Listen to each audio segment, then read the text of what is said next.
I'm a mother of three, and let me be honest with you, there was a time in motherhood that I didn't recognize myself anymore. I was tired, I was exhausted, I was reactive, I was constantly needed. I started to look ugly, I started to feel ugly. I wanted to disappear, I wanted to cry. And the worst part, I thought it was just being a good mom meant. I learned so much about feminine energy and I used it to help me enjoy motherhood again. And that changed my mood and it helped me show up as a mother and also helped my marriage. As a woman, motherhood changes you. It puts you straight to masculine energy. You start over functioning, you start overgiving, you start acting like a man, you start talking like a man, you start yelling, you start nagging, and you stop taking care of yourself. You start looking ugly, you start feeling ugly, and you stop seeing beauty around you. You stop having your own identity. Everything else seems to be important except you. These are the feminine energy shifts that saved me as a mother. For me, this was the biggest savior of my sanity as a mother. Feminine energy is about receiving, and that means getting help and accepting help. For my particular situation as a mother, I moved to China with my husband, and here we started hiring help. We hired a nanny that helps us with housework and with the kids. But for you, it could be something else. Everyone's situation is different, but the main thing is getting help. It could be a trusted family member, it could be a trusted friend, it could be a hired help, a nanny, a babysitter. Getting help with either housework or with the kids, or even your husband or your partner can help you with this. My mother raised me as a single mom, and as I was growing up, I saw her tribe was her friends. So not only they help her, they brought laughter, they brought fun, they brought happiness to her life while raising me. The second thing is I stopped martyring myself. I stopped trying to do it all and acting like a superhero. For example, I delegate tasks to my children. I learned to say no when my body says no.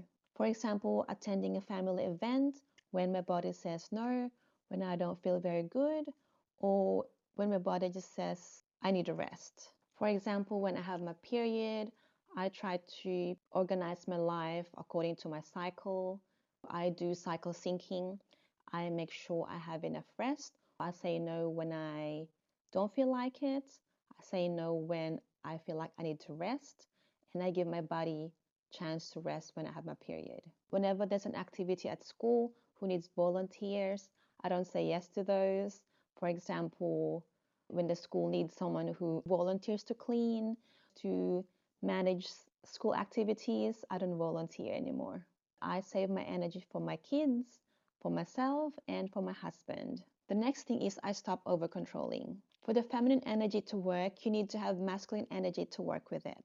You need the masculine energy to structure, to plan, and to organize. Once everything is structured and planned, your feminine energy can relax, can flow, and can have direction. You can start relaxing, you can start flowing, and you can start trusting. But sometimes things don't go as planned. For example, kids getting sick, you getting sick, delays, kids misbehaving, husband not doing as expected. It all happens. You need to let go of the thought that you can control everything all the time. Just let things unfold and be present. For example, one situation is my family and I went to the Philippines for holiday. Everything was planned, everything was structured, and I just let it unfold. I didn't expect so much. I had no nanny, I had no help, I had no family member, just me and my husband. So we had the plan, we had the structure, but I just let everything unfold. I just relaxed. I just trusted that everything's gonna go well. And even if there's a slip up, I just let it go. I just deal with it as it happens and I try not to overthink about it and just be present and enjoy the moment with my kids and my husband.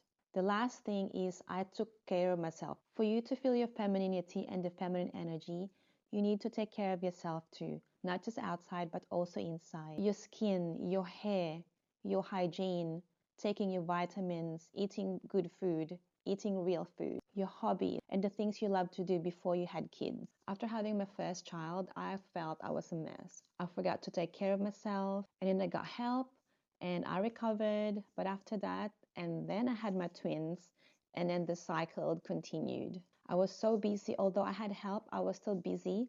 I was still controlling. I was still trying to do as much as I can. I just didn't let go.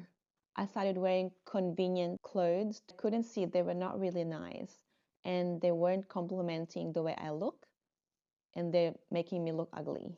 I cut my hair shorter. I stopped putting makeup on and I was just existing for my children like I was ready to serve them. And one day it hit me. Where did I go? What happened to me? I didn't like what I saw in the mirror. I didn't feel like myself. I felt lost. I felt unattractive. My relationship with my husband felt stale. And I didn't see my friends anymore. I started decluttering my wardrobe, getting rid of all the clothes that it doesn't fit me anymore, the clothes that it didn't make me feel good, the clothes that didn't make me feel attractive. I started taking care of my skin, my hair, polishing up my hygiene. I bought quality products for myself and not feeling guilty about it. And I started to do exercise again, my favorite exercise.